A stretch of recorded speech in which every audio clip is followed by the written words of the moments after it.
I will start this discussion by introducing our participants. First, I will introduce Subash Limbu. He is the filmmaker of both the films. He is originally from the Yakthung Nation in eastern Nepal. He is an artist whose work spans sound, film, music, performance, and visual arts. His themes often address time, climate change, and indigenous identities within the framework of what he calls Adivasi Futurism.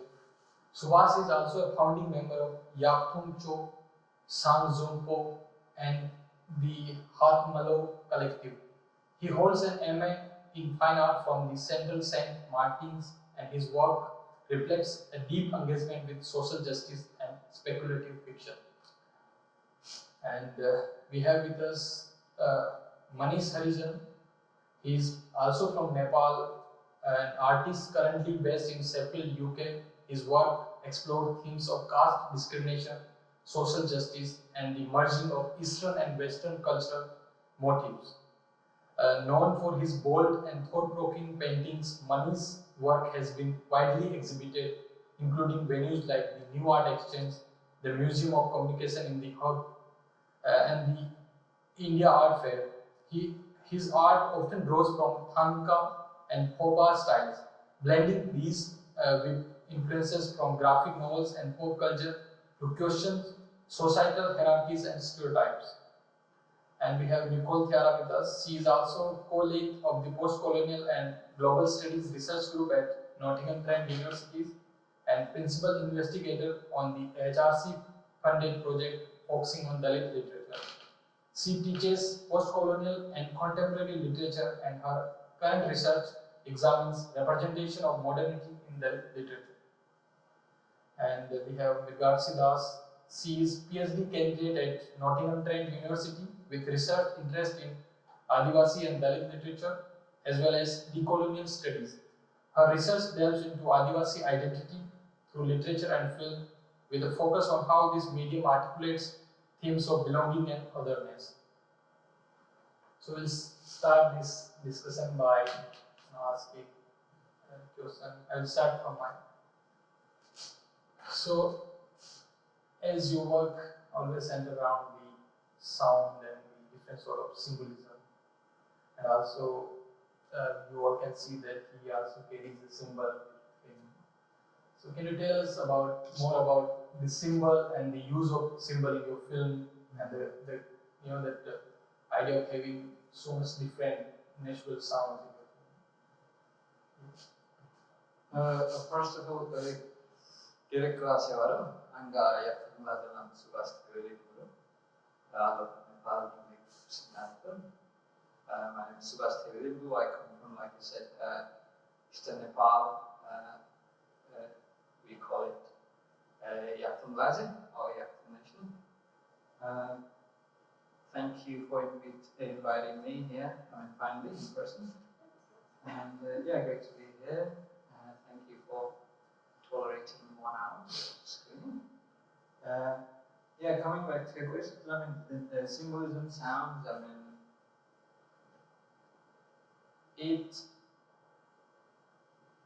they're all inspired by the community I grew up with, right? So, of course it does have the Western music elements, mostly strings. I love strings, right? I don't think, for me, strings are like one of the most beautiful Western music or sound, what you put it. But apart from that, it mostly kind of builds up on the tunes, the sounds from my community, the language itself. The language itself is a sound that I use as a medium to express. Even if you don't understand it, the feeling it might kind of evoke, or the imaginations, or the tones. People regard our. Some people, they say, the Yakthung language is very, what you call it, musical, or you know, I mean that kind of, I mean, I'm not saying that sometimes, I mean, people from outside the community say it, the way that you speak, the way, you know, the intonations and all those kind of things, even the sound of the language itself, I mean, I have, I mean, I'm trying to use it as a medium, right? Not just as a communication, but the nature of the sound itself. So that's why it was like very important for me to use the indigenous language of our community, and of course, I mean, the symbols and the symbols that our community has kind of used it for like generations, and now have claimed it in like different forms. Like you mentioned, I'm wearing a badge. I mean, the symbol, it's also kind of, I have used it as a design for a fictional spaceship, you know. I mean, yeah, there are loads of symbolisms, there are loads of like sound elements, tunes, language, insignias, I mean, you know, scripts. I mean, it's all over the film. Yeah, I mean, like the way you interpret the cosmos, the star, and the galaxy is something amazing that I have never ever seen before. Like by relating it with the indigenous community and then telling the stories is a very new form. Very, yeah. I mean, the last chapter in Ningwasum, it's called Ningwasum. I mean, I didn't even knew it. I mean, you know, and it's a very beautiful kind of ritual that when a newborn, when babies are born, the matriarchs would kind of welcome you and kind of assess like, hey, I mean, you are here. I mean, in this point in time and space, the sun, I mean, the moon is there. I mean, this Panchapad is Venus. I mean, Venus is there. They are trying to kind of, you know, letting the child situate in a cosmos and in a universe. I mean, not just some remote hilly places of Nepal, but like actually kind of, you know, you are here, you are in so and so in space time, you know. I mean, it's a beautiful kind of ritual. But later I asked my father, do you guys do something? I mean, you know, and I said, and then he's like, oh, yeah, of course we did. I mean, yeah, your grandmother was there. I mean, you know, I was like, oh, I didn't know about it. But my father later told me, yeah, they did Yangan formula for me as well when I was born, and my grandmother was there. Yeah, I mean, it's a very beautiful. I mean, yeah, sometimes these are beautiful rituals, and sometimes it's like totally, you know, something you can't understand. It's weird, strange kind of folk stories and stuff. So, yeah. I think the very concept also is very experimental. I think both Manish and Subash both are experimenting with their own styles. So I would like to ask this question about futurism because it's very hard to imagine and it's very far-fetched when it comes to Adivasi film and futurism. And also Manish's craft. Like I think the fusion of pop culture and then religion. So I want both of you to elaborate on that. So, yeah. Because untouchable utopia is again a very distant concept. Maybe you can just start by talking about the exhibition. Okay. Namaste. My name is Harijan. Recently, my exhibition is going in New York Exchange. The title called Untouchable Utopia. Uh, I'm from Nepal, like Subhas. Subhas is from Eastern Nepal, and I'm from Western Nepal. I born in so-called untouchable community in Nepal, family. Uh, and since I grew up in a family or society, I experienced a lot of social discriminations and a lot of religious supremacies and all those things. And gradually, when I started my college, going to this art college, exploring my experience through art, I suddenly realized that I think those were the subjects that I can explore more, share through my talent. So I think those kind of lived experience, how we lived in that society and how society is functioning. That is very important for me because in Nepal and India, they share some kind of similar belief in terms of religion and some social discriminations or some social boundaries or values. And I faced a lot of anticipating being born in Dalit caste. So I try to explore all those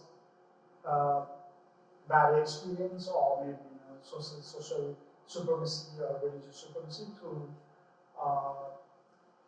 and the icons, the religious icons, or some popular icons from the Western country, or some religious icon from my own religion. That trying to bring those and collide all together and bring the dialogue in between what's going on in the society and other part of the society. So I wanted to bring the conversation in between.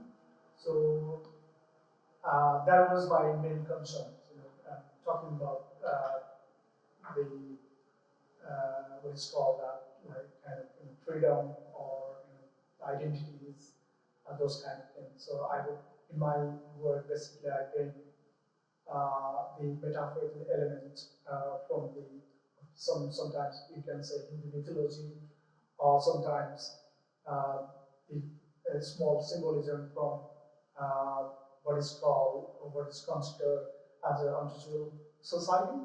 So what is belongs, not exactly how they experience untouchable society or some kind of society, how they experience those kind of challenges. So I bring all those metaphorical elements in my work, and this is how I bring the discussion in my work.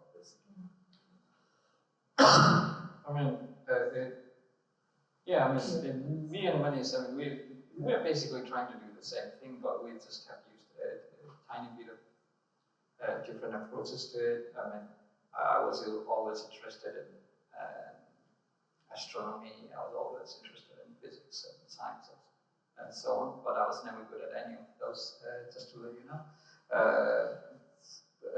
But yeah, I mean, but later on, while experimenting with sound and stuff, I started using the text from Parable of the Sword by Octavia Butler.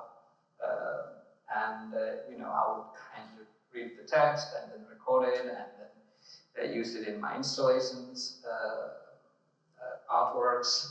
And then only later on, gradually, I mean, I kind of came to the point that I wanted to explore the issues of my country that I always wanted to, but never had. I never got to kind of tackle it, the way I wanted to, and yeah, Afrofuturism kind of inspired me to explore these issues. I mean, in a way that I could actually kind of go out there and explore.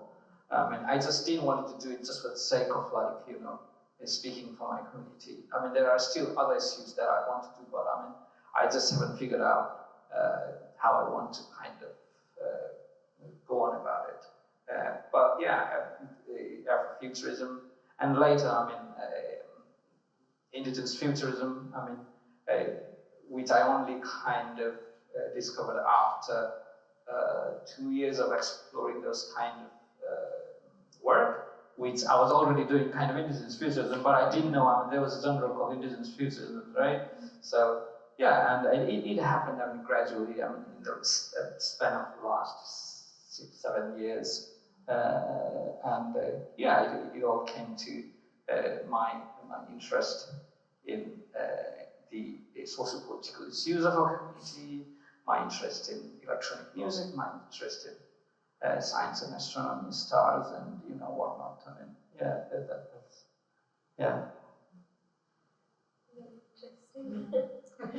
If I can build on Rigati's question, but also kind of tie you down a bit to this idea of, because in some ways, I mean, you use the word utopia, right, in your exhibition, even though, it also seems quite future directed, and you project a kind of a fairly utopian space, right, into this future. It seems like it, when the time travelers come to the present, when they speak about our present, it seems to be all these discriminatory practices will have disappeared. It seems, right? So it seems like a much better future, right? And I think both of you, not necessarily utopia, but yeah, much better future. Yeah. I mean, even I think with Manish, you use the word utopia very loosely. Right? It's very much kind of projected outwards. But I think what I found interesting is both of you still you have these massive topics, right? Against discrimination, against Adivasi kind of loss of culture in many ways, right? But you center it in very personal stories, right?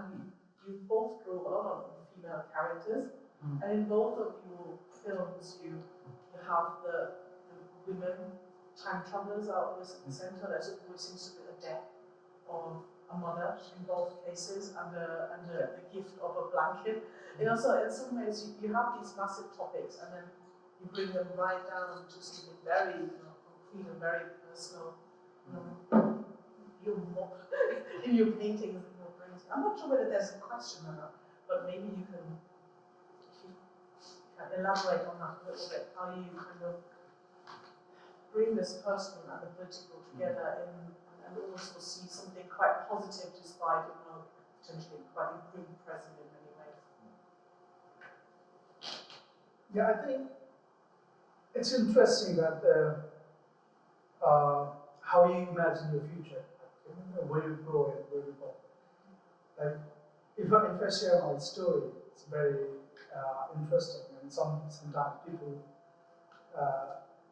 cannot imagine how I grew and how I grown and grew up in that society.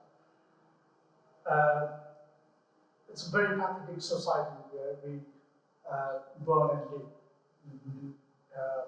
Basically, the religious, the Hindu religion, which is dominated to the so-called Dalit people, when I grew up, everything was less for me. There was no education, there was no schooling for me. It was very hard to go to school. The other day, 20 days in a month, you have to go to work, and only 10 days you have to manage for this school. And that was the situation. My parents were really, working for other people, so-called upper class people. So I think it's a psychological trauma in your mind, like you were looking for the best place to grow or find some, the better place for the future, I think. Or maybe within that, you might be looking for some kind of revolution within, or you want to change, that situation, whatever possible. So that was the thing. So I think the untouchable utopia, it's not just the title came right now. I think that was Subash mentioned that. He has been working for a long time for that movie. I think that comes comes from the birth. I think Subash was working that film from his birth because there is a lot of culture and symbolism, a lot of folk stories and everything. So it's like Subash, my story, the idea in Digital Utopia was from layer from the histories. So I wanted to bring that idea into my work, a recent exhibition. Maybe this is not that much, more not presented not in a more materialistic way, like it brings the paintings with some inspiration work. But my idea was to bring the discussion through that work with the different symbolism, like as you have seen the exhibition, like I'm using the broom. So that is the very less or cheap, materials, but it has very powerful meaning, I think. So I wanted to bring that the metaphor as a bigger weapons, or more of a centric weapon or metaphor as a centric discussions. So, and the female figure is more about connected with the motherhood, how struggling, how to find the freedom within the society, or giving birth to fight for something. So this is the idea basically. And you might see a lot of ready-made objects, household objects, kitchen utensils. So this also comes from the local, untouchable objects, like metaphor of the untouchable objects. So that brings the history of the untouchable or religious supremacy and the marginalized society. So I think if you see all those metaphors and elements in my work, I think that try to bring somehow what could be the better utopia, within that community, and what the person who faced that discrimination, so how he's trying to bring the better place, trying to find out the better place or safe place to work and express. So this is the basic idea, I think. So. Who came up with the name? It's a beautiful name, Untouchable Utopia. You came up with the name? Sorry? Who came up with the name of the exhibition? No, that was it was very difficult to put that name, or either this is a good name or not, perfect name or not, And I think the utopia is always we are thinking, who are living in a very typical society. So they are always thinking about a better world.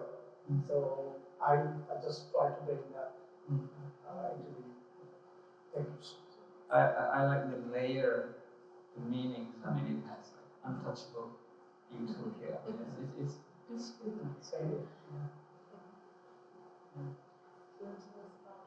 You were okay. more interesting about you. Yeah, about the mothers and the female characters, I mean, female, non-binary, I don't know,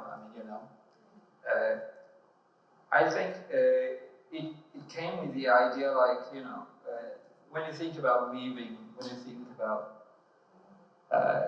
that tradition, weaving is tradition in almost all communities, indigenous, non-indigenous around the world. And we also our community holds that traditions very dearly. And it was our grandmothers and mothers who weaves, right? So the idea of like weaving time, when I was thinking about it, and of course it had to be someone, who weaves, right? So, I think it came unconsciously. So I couldn't think of a male figure to weave time. There might be in some, other kind of timelines.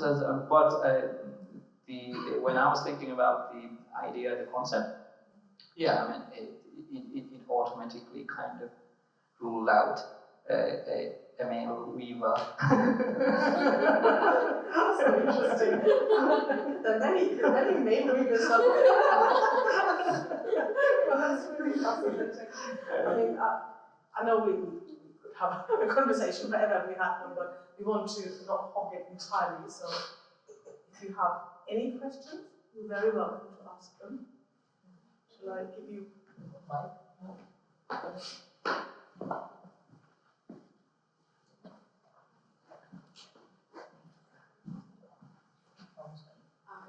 Hi, it was a wonderful film. It's nice to be here, thanks to the entire team.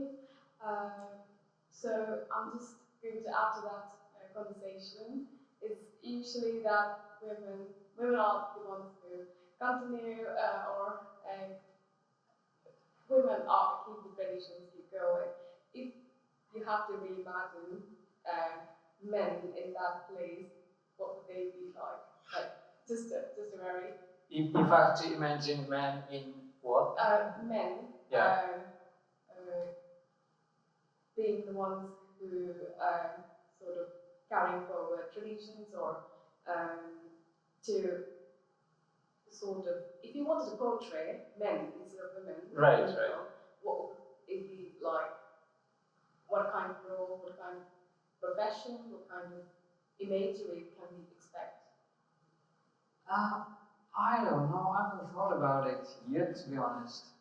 I haven't thought about it. I mean, honestly, I haven't thought about it. But I mean, I do have, you know, stories imagined. I mean, world building kind of thing. I mean, which of course is not there in the work at the moment.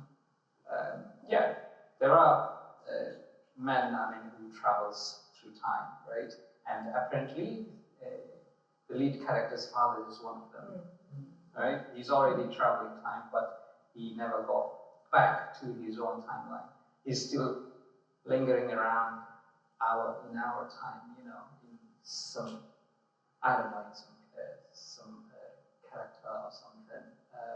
But yeah, I mean, I haven't thought about it, but yeah, I'm thinking at the moment. I mean, it's an ongoing kind of exploration and research, to be honest. Yeah. It would be interesting to admire. Yeah, of course. Yeah, I mean, there is like I said, there is already a premise.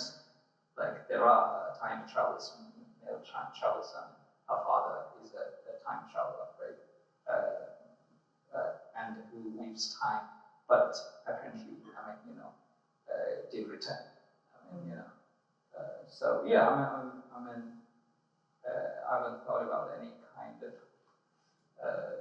scenarios at the moment, but maybe in the future, yeah, it's quite a bit of work it will take. Yeah. Thank you. Thank you for your curiosity.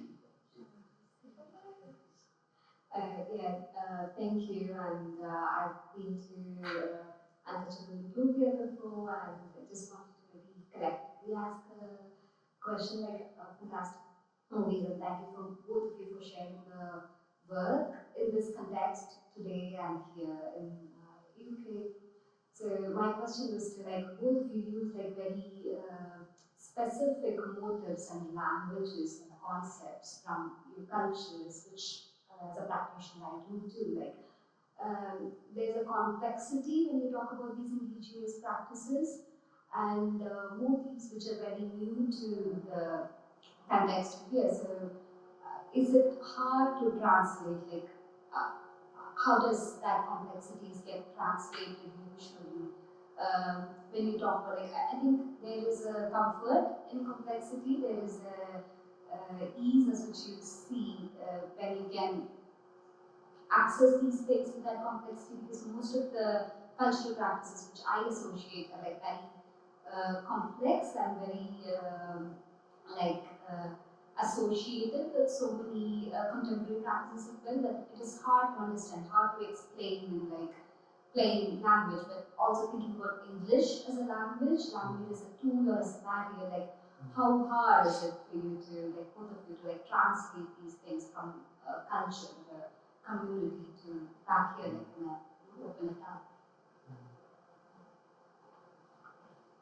Yeah, I think for me, yeah, this is there are questions.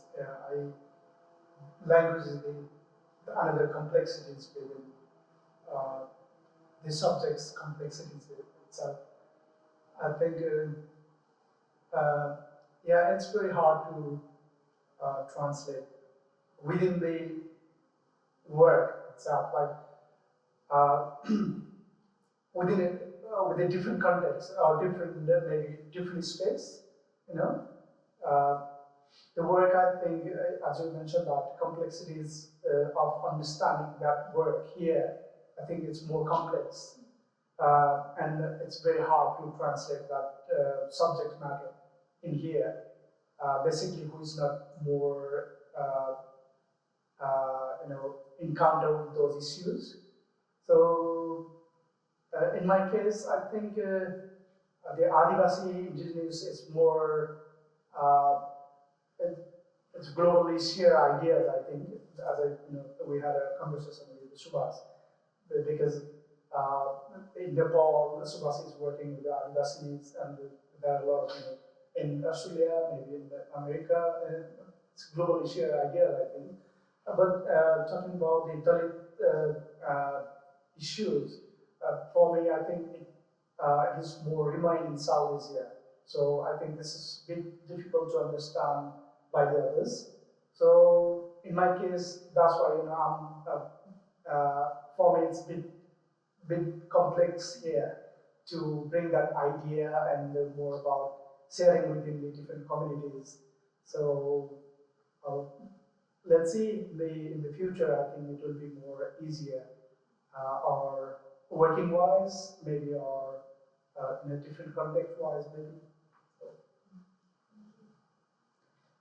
Yeah, it also kind of depends on why would you, in what way you want to kind of translate those work, whether you want to kind of, it's a tricky one because, I don't want a Western audience to understand all of the nuances in my work. And I don't, it's not catered specifically to, it's not in English subtitles so that it's,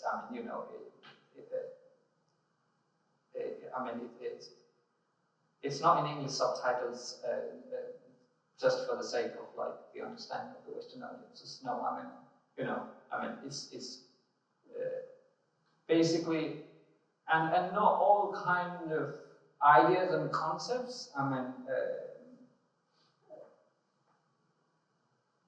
You kind of experience it. You kind of live, right? Even me as an indigenous person, the things that I'm exploring in my work,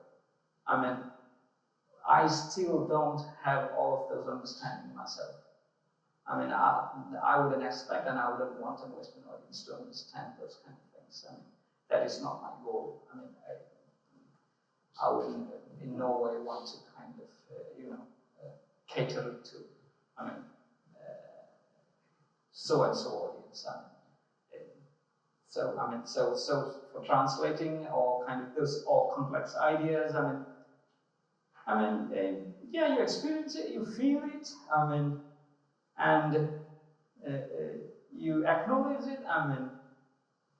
Day by day. It's a experience.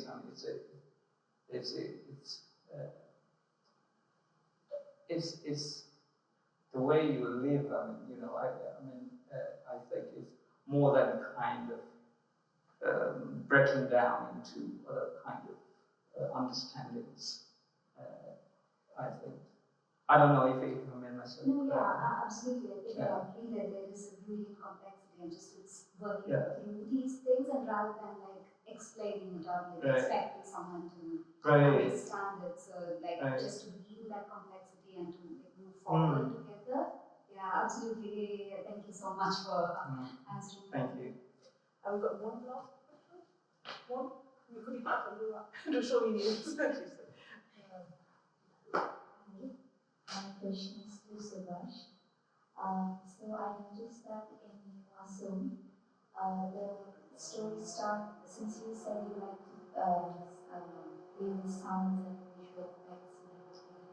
So I noticed that the story starts in the form of a monologue and then it transfers into a dialogue. But when we see the dialogue, we don't see the characters speak as much, but we know that they are speaking. It's this kind of two monologues speaking to each other, and we know who's speaking because the camera is on them. Was that like a conscious choice that you made while making the movie? Maybe you could talk about that a bit more. It was technical and conceptual at the same time. I mean, conceptual meaning like, you know, they come from like really advanced kind of times where they have loads of technological developments, right? So they have that kind of technology where they can talk, or not talk, I mean, where they can communicate without producing a sound, but still can hear each other, kind of thing. I mean, you know, I mean, it's not a new thing in science fiction. And the other thing is like the persons, the character who are in the film, I mean, they couldn't speak the language. So that was the technical side of things. So we had to have a person who speaks the language, who gave them the voice, and the character. I mean, they couldn't speak the language. So that was a technical kind of decision as well, because this was made in like a very, very DIY kind of production. Very little money and very little, not very little time. We had a lot of time because it was COVID, right? And so, yeah, I mean, we didn't have the time and resources to find someone who could be on the screen and speak at the same time. You know, we could have. I could have. And later on, when I had a little bit of grant and stuff, I found people who could actually speak, and they're speaking in the next film, right? So it was. We did what we could do. I mean, you know, it's not tied by totally by concept, but technical reasons. I mean, our limitations as well. It does work. It works really well. So I think we have to wrap it up, but this will catch us on the way out if you want. But can I just thank all of you for, and thank you for bringing your films here, and thank you so much, Manish, for coming over. Thank you for hosting this and long answering questions, and thank you to the audience. And thanks to you. Thank you.